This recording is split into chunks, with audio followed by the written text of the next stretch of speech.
I just came out of Wawa, tried to use the food stamp card. And they will not let me use the food stamp card for nothing. I tried to get this Wawa drink. And I couldn't get this drink. And my favorite cookies, my EBT food stamp card, they wouldn't let me get it. Y'all keep saying we could use it, but y'all lying. I can't, listen, literally, I can't. Let me make sure the white around my lips ain't white. I can't with this EBT food stamp stuff. I can't deal with it. I just went to Wawa and they would not take my food stamp card. And the lady that was so nasty to me about my EBT. I just came out of Wawa. She's obviously trolling. Now, hold on. You mean to tell me the crisis is the purple drink and cookies? Not rent, not groceries, not I can't eat, but the system drew a line at junk. Now it's a meltdown, a satirical one that we having right now. But in the way she said it too, like, you know, they wouldn't let me get it. And then shows you the product. But, you know, for the people who are worried about it, in terms of not being able to get junk food, yeah, that's kind of the point. You know,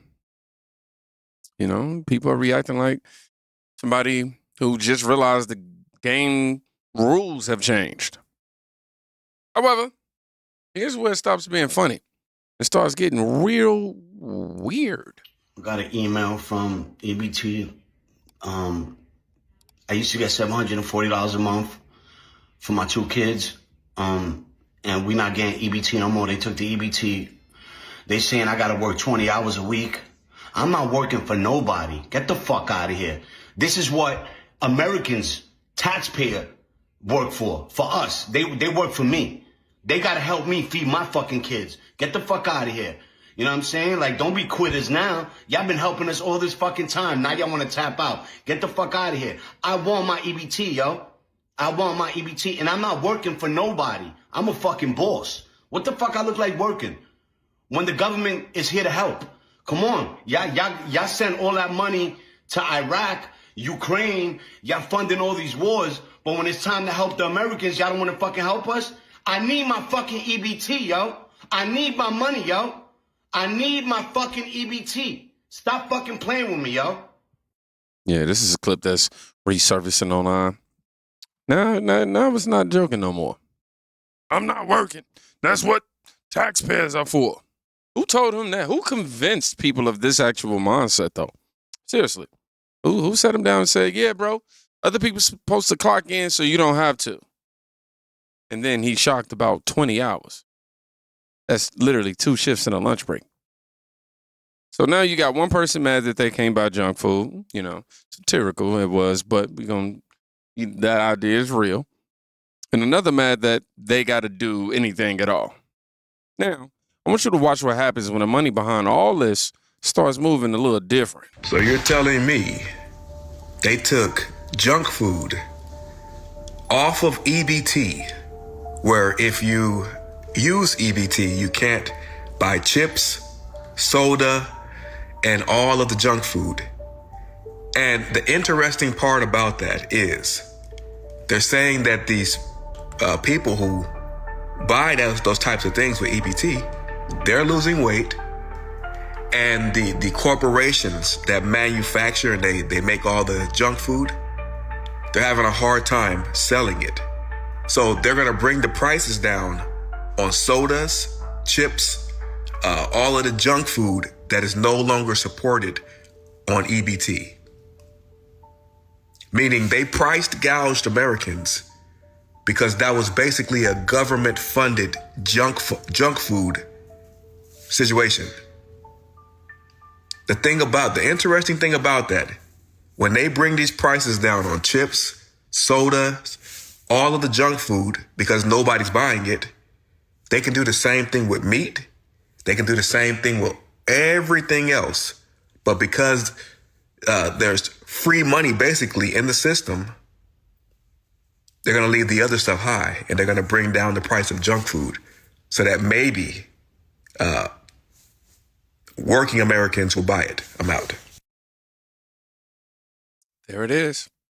The second the free money ain't hitting the junk food the same way, say prices drop immediately. No, it takes time. No, supply chain, none of that. Straight discount. So wait, you mean to tell me these prices been flexible this whole time? They weren't just moving because demand was guaranteed? Yeah.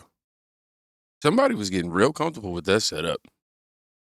But while one side is tightening up, other places have been, widening the doors for years. So I just pull up here to McDonald's to get my kids some food, and look what I see. Now, I've been seeing this, people saying it like it's out of town and stuff, but I did not know that it was in Grand Rapids. And I guess it's at every McDonald's. That's crazy. McDonald's is accepting EBT. Well, I guess that's what it is. That is crazy. Look at what other restaurants accept it? I wonder. I need to give me some stamps. Give me some stamps so I can be purchasing it on EBT too. Give me some stamps. Where the stamps at? Give me some stamps, y'all. And they can get a big arch with it. Or, you know what? I heard it was certain meals you could buy with it. Yep. So I just pull up. Drive through, EBT sign. I mean, that combo alone, is going to make people look sideways. And yeah, there's context, certain groups, special cases. But let's be real. Nobody on the outside is breaking all that down. They're just saying, I got to budget my groceries, and somebody else is swiping at McDonald's. That's how this turns into a big argument. And once that picture gets painted in people's heads, everything else starts getting... it just started hitting harder. Someone literally tried to call me out because I get EBT, but I drive a 2025 Benz. It's none of your business what I drive and if I get EBT. Yes, I get $2,700 in food stamps, and I drive a 2025 Benz. Who cares? And I'll be pulling out the EBT card from my Louis wallet.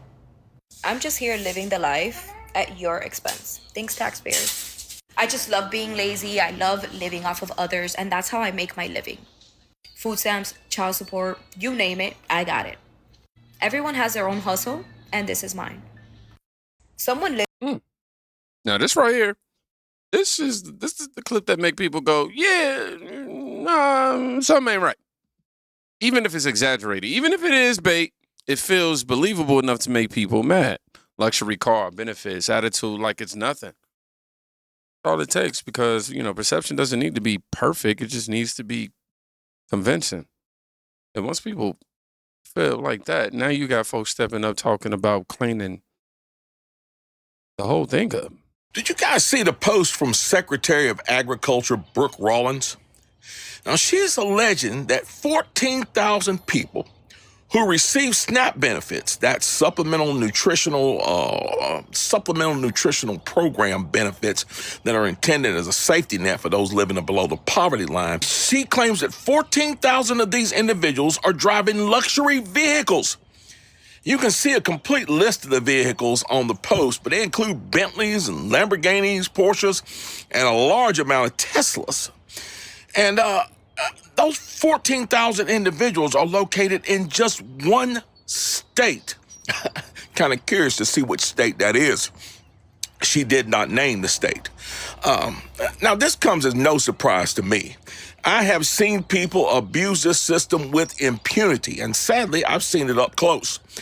I've seen those who can work but don't, but instead they just kind of lean on the system for a sustenance. And I've actually watched those who receive funds to feed their children barter those funds for everything from drugs and alcohol to concert tickets and fancy sneakers. Yes, that is true. I've watched some families do this for generation after generation after generation because this is not a new phenomenon. Let me tell you, way back in 1970, there was a fellow named Guy Drake who had a hit record called Welfare Cadillac. Now, if you've never heard the song, I encourage you to look it up. The song was all about a poor man who was just as satisfied as he could be with his poverty and his raggedy old shack. All because the government was providing him with money so that every year he could buy him a brand new Cadillac. And, Mr. Drake's song was made in a kind of sensational jest, but it was rooted in a very uncomfortable truth.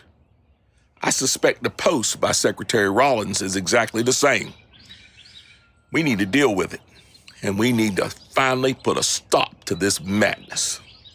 This is where it turns into, all right, how much of this is real? How much are we letting slide? Fraud, abuse, people flipping benefits. Even if it ain't everybody, people believe it. It's enough to matter. And once taxpayers feel like they're getting played, man, stop being patient real quick. And then you get to the final argument. And this is the one that comes with, sounding nice, but people keep bringing, how do I say, nah, forget this one, forget that.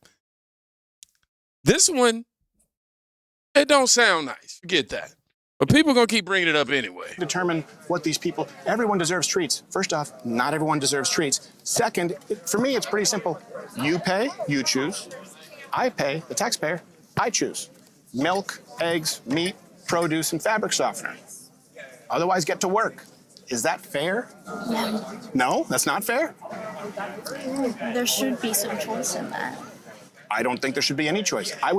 Our soldiers get MREs and they have to pay for them. Why should someone who's able-bodied, choosing not to work, get anything better than our soldiers? Are you aware of so SNAP, because you mentioned this is true. If you go to Amazon, right? All right. SNAP EBT, okay, right here. So I pay taxes, right? And there are a lot of Americans who work and pay taxes, who are poor, low-income Americans, right? Yes. Not on SNAP. You get 50% off your Prime membership. You get unlimited groceries for $4.99 a month. Let me show you what's in the groceries. Lavazza coffee, $25. Rockstar, Ghost Energy. Hey, let's go down to snacks and treats. When you say choice, these are the choices right now that pre-filled pumpkin buckets of assorted Halloween candy. Does that seem like helping someone with a tough break? And how do we make the case to low-income Americans that they should fund that? Because they are. Well, a lot of them have children. Okay, so do the people paying taxes who are working for a living. Okay, that's fair. Right? I mean, because people say it's taken from the rich, given to the poor.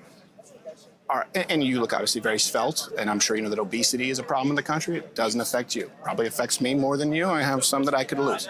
But the obesity rate for low-income women in this country, okay, who are not on SNAP, 40%.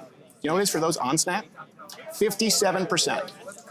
So working class Americans with kids not on SNAP, struggling, are paying to make other people fatter. Yeah, this is the part that cuts straight through all that noise. If this is help, cool, but if it turns into upgrades, preferences, and comfort, now people start asking questions. Because helping somebody eat is one thing, but funding somebody's lifestyle is a whole different conversation. So let's look at how all this played out. It started funny, real funny. Cookies got denied, world fell apart. Then it turned to, I don't want to work, but I still want the benefits. Then the prices drop when the money shifts.